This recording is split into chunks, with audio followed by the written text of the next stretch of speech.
Hello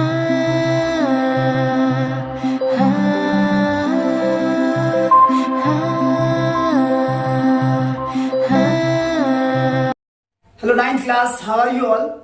Me Kishan Verma is here with you with your new lesson of economics chapter number 3, that is all about poverty as a challenge. So just get ready with your paper, pen, pencil and whatever you are having while watching this video and note down all important things which I am going to tell you right now. Let me tell you first that in this chapter what will we read? In this chapter we will study about the introduction of poverty, typical causes of poverty, types of poverty, social poverty seen by social scientists, anti-poverty measurements and so many things. So just start with the introduction of poverty. Hindi बोलूं? Okay. Hindi में बताते हैं क्योंकि बच्चे काफी complain करते हैं sir as it English के अंदर जो है ना कई बार क्या होता है टॉपिक कंसेप्ट अच्छे से क्लियर नहीं होता, तो चलिए हम मिलके पढ़ते हैं, कोई दिक्कत नहीं इसके अंदर। पोवर्टी, महात्मा गांधी जी ने कहा था कि सही मायने में स्वराज आजादी तब तक नहीं आ सकती जब तक इस देश के अंदर गरीब लोग हैं। जब तक गरीब लोग जो हैं सुखी नहीं हो सकते तब तक इस देश में आजादी नहीं आ सकती। तो शुरुआत करते हैं इंट्रोडक्शन से। अगर हम डेली लाइफ की बात करें तो हमारे डेली लाइफ के अंदर चारों ओर आप क्या देखते हैं? किसे कहेंगे गरीब? वो जो भीख मांगता है, या वो जो रिक्शा चलाता है, या किसी होटल पे काम करते हुए बच्चे। हमें क्या लगता है? यही लगता है कि ये लोग गरीब है। लेकिन मैं आपको खास बात बताऊं कि हमारे इंडिया के अंदर हर चौथा आदमी, every fourth person is poor in India. हमारे भारत में हर फोर्थ आदमी जो क्या है बिल्कुल गरीब है। तो मैं आपको दो टिपिकल केस बताता हूं पॉवर्टी के, सुनिएगा ध्यान से। Poverty means lack of shelter. गरीबी का मतलब है कि आपके पास रहने के लिए जगह नहीं है। लैक ऑफ क्लीन वाटर, आपके पास पीने के लिए अच्छा पानी नहीं है, आपके पास साफ सफाई की फैसिलिटीज नहीं है, आपके पास रेगुलर जॉब्स नहीं है, आपको मिनिमम वेजेस नहीं मिल रहे हैं। तो पॉवर्टी जो है बिगेस्ट चैलेंजेस है आज के टाइम का, बहुत बड़ा। अगर इंडिया में बात की जाए तो इंडिया में जिसके पास कार होती है वो क्या होता है? एक अमीर आदमी कहलाता है। लेकिन वही अमेरिका में सिचुएशन बिल्कुल क्या है? अलग है। वहां कार जो है ये मायने नहीं रखती कि गरीब आदमी के पास भी क्या हो सकती है, वहां पे कार हो सकती है। तो वहां का एस्टिमेशन जो है बिल्कुल अलग है। तो poverty is a situation in which a person is unable to fulfil his basic needs. तो गरीबी जो है वो एक ऐसी दशा है, एक ऐसी कंडीशन है जिसमें एक जो व्यक्ति होता है वो अपनी मिनिमम जो रिक्वायरमेंट है, बेसिक रिक्वायरमेंट्स है, रोटी कपड़ा और मकान, क्या चाहे इंसान कि जो रोटी कपड़ा और मकान है, जो उसकी बेसिक नीड्स हैं, इन नीड्स को क्या नहीं कर पाता, वो पूरा नहीं कर पाता है। तो वो क्या कहलाता है? गरीब कहलाता है। बट जो हमारे सोशल साइंटिस्ट हैं वो पॉवर्टी की जो डेफिनेशन है वो थोड़ी अलग देते हैं। तो poverty as seen by social scientist के अंदर हम लोग क्या पढ़ते हैं कि सोशल साइंटिस्ट हैं वो पॉवर्टी में कई इंडिकेटर्स का यूज करते हैं। मतलब कई इंडिकेटर्स हैं, जैसे वो इंडिकेटर जो है ना वो रिलेट करते हैं उसकी बेसिक नीड से, इनकम से और उसके जो कंजप्शन मेथड है उसके साथ। लेकिन अब जो सोशल साइंटिस्ट हैं वो अगर आपके पास पीने का अच्छा पानी नहीं है, आपके पास हेल्थ केयर नहीं है, आपको मतलब जो भोजन आपका जो खाना है उसके अंदर न्यूट्रिशन नहीं है, आप हेल्थ केयर फैसिलिटीज को एक्सेस नहीं कर पा रहे हैं, आपके पास जॉब अपॉर्चुनिटीज नहीं है, आपके पास सेफ ड्रिंकिंग वाटर नहीं है, तो अभी भी आप क्या है पॉवर्टी के अंदर काउंट होते हैं। तो इसके बाद बात करते हैं पॉवर्टी लाइन की, गरीबी रेखा की, कि जो है डिटर्मिनेशन कैसे किया जाए कि that particular person is poor. क्योंकि गवर्नमेंट के जो क्या होते हैं अपने अलग अलग एजेंडाज होते हैं। तो हमारी इंडिया के अंदर जो है पॉवर्टी लाइन का जो मेजरमेंट है, जैसे पॉवर्टी लाइन जो एक इमेजिनरी लाइन है जो ये बताती है कि इसके ऊपर जो लेवल्स दिए गए हैं, जो रहते हैं लोग वो तो है रीच में आते हैं, और जो इसके बिलो रहते हैं वो किस में आते हैं? पॉवर्टी के अंदर आते हैं। तो क्या होता है कि इनकम और कंजप्शन को देख के जैसे एक पर्सन को जितनी भी रिक्वायरमेंट होती है फूड की, क्लोथिंग की, फ्यूल की, लाइट की, हेल्थ केयर की, एजुकेशन की, या जितने भी इक्विपमेंट्स वो अपनी लाइफ में क्या करता है यूज करता है, जिनका वो कंजप्शन करता है, तो उनको देख के एक मिनिमम लेवल सेट कर लिया जाता है। और इसके बाद एक मेथड है जो है कंजप्शन मेथड, जिसके अंदर क्या होता है कैलोरीज देखी जाती हैं। हमारे इंडिया में क्या है कि रूरल एरिया के अंदर जो एक आदमी को एक दिन के अंदर 2400 कैलोरीज 2400 कैलोरीज अगर मिलती है तो पॉवर्टी लाइन से अबव है। अगर उसे 2400 कैलोरीज नहीं मिल रही उसके खाने में तो he is considered as a poor, वो गरीब माना जाता है। और ये जो कैलोरी का मेथड है वो अर्बन एरियाज में 2100 है।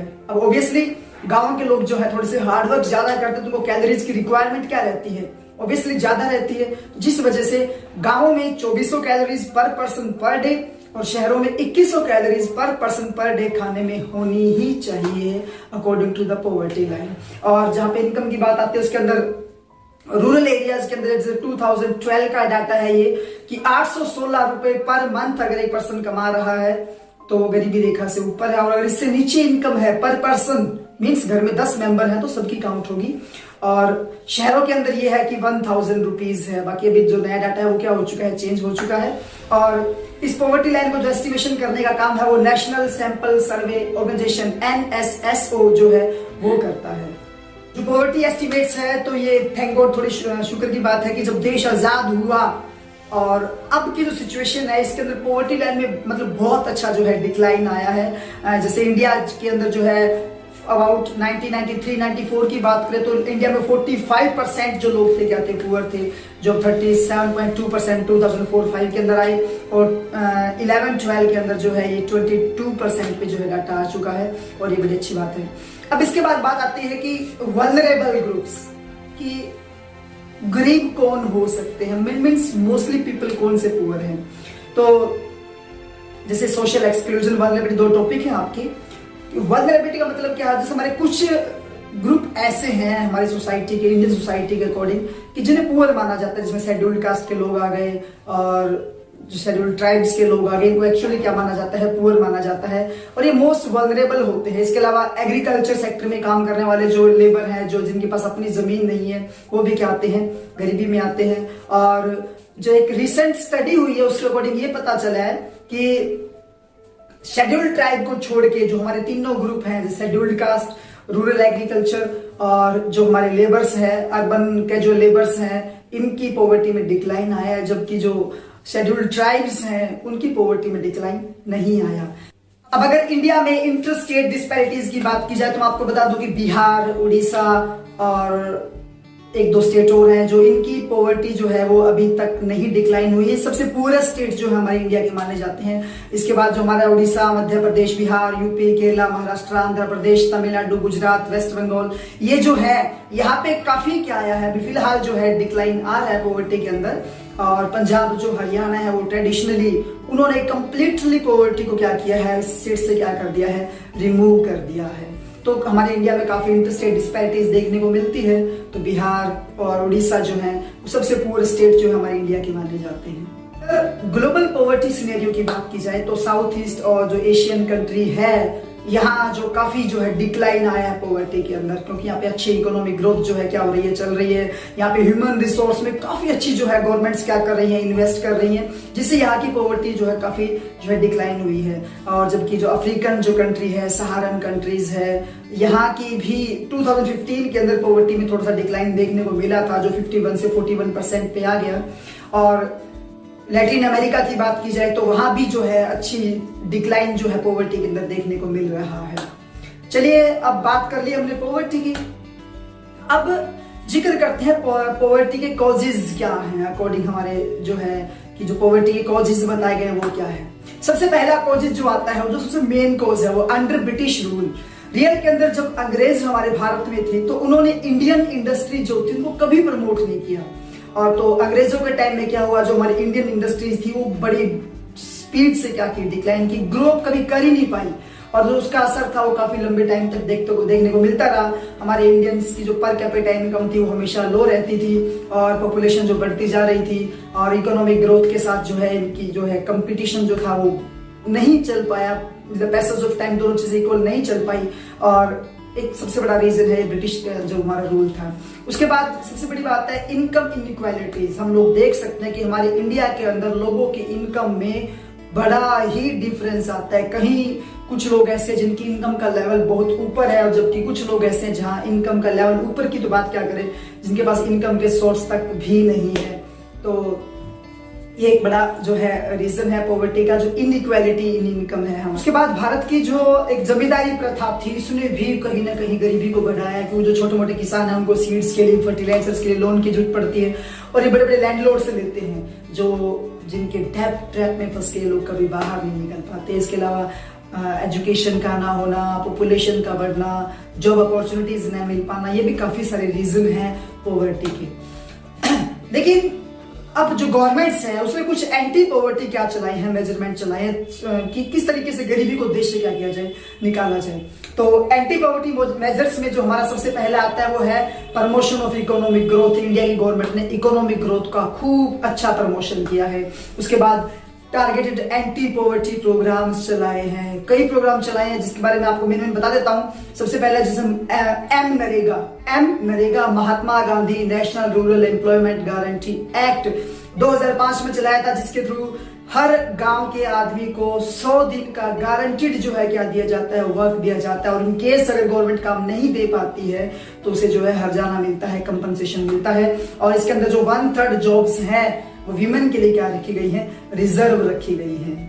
उसके बाद 1993 के अंदर प्रधानमंत्री रोजगार योजना PMRY चलाई गई थी, जिसका मेन एम था कि जो एक सेल्फ एम्प्लॉयमेंट क्रिएट करे गांव के लोगों के अंदर, ताकि वो क्या कर सके, पॉवर्टी से ऊपर उठ सके और उनका इनकम लेवल जो है क्या हो सके, राइज हो सके। उसके बाद इन 1995 के अंदर स्वर्ण जयंती ग्राम स्वरोजगार योजना सरकार ने चलाई, जिस प्रोग्राम का मेन एम था कि जो पुअर फैमिलीज हैं उनकी हेल्प हो और वो पॉवर्टी लाइन से क्या हो पाए, ऊपर उठ पाए। वो सेल्फ हेल्प ग्रुप्स बनाए, कोऑपरेटिव सोसाइटीज बनाए, मिलके जो है काम क्या करें, शुरू करें। तो ये हमारे गवर्नमेंट के क्या है, काफी अच्छे मेजर है। इसके बाद किसानों को सरकार क्या दे रही है, सब्सिडीज प्रोवाइड कर रही है, लोन प्रोवाइड कर रही है, चीप क्रेडिट का सरकार ने क्या किया है, प्रावधान किया है, किसान क्रेडिट कार्ड चलाए हैं, जिससे जो किसान है वो अपनी जो रूरल एरियाज में किसान है वो क्या कर सके, अपनी इनकम लेवल को क्या कर सके, राइज कर सके।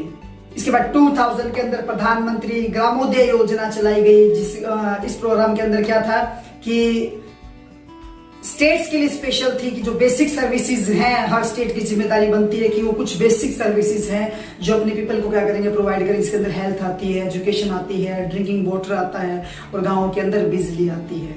सो ये हमारा चैप्टर था, जिसे मैंने एक लेक्चर में आपको मेन पॉइंट्स के साथ क्या कर दिया, क्लियर कर दिया। और according to exam point of view ये सारे पॉइंट्स जो हैं आपके चैप्टर के पूरे सिलेबस को क्या करते हैं, कवर करते हैं। So that's it for today. Stay at home, stay safe, and don't forget to help your parents. Have a good day, 9th class.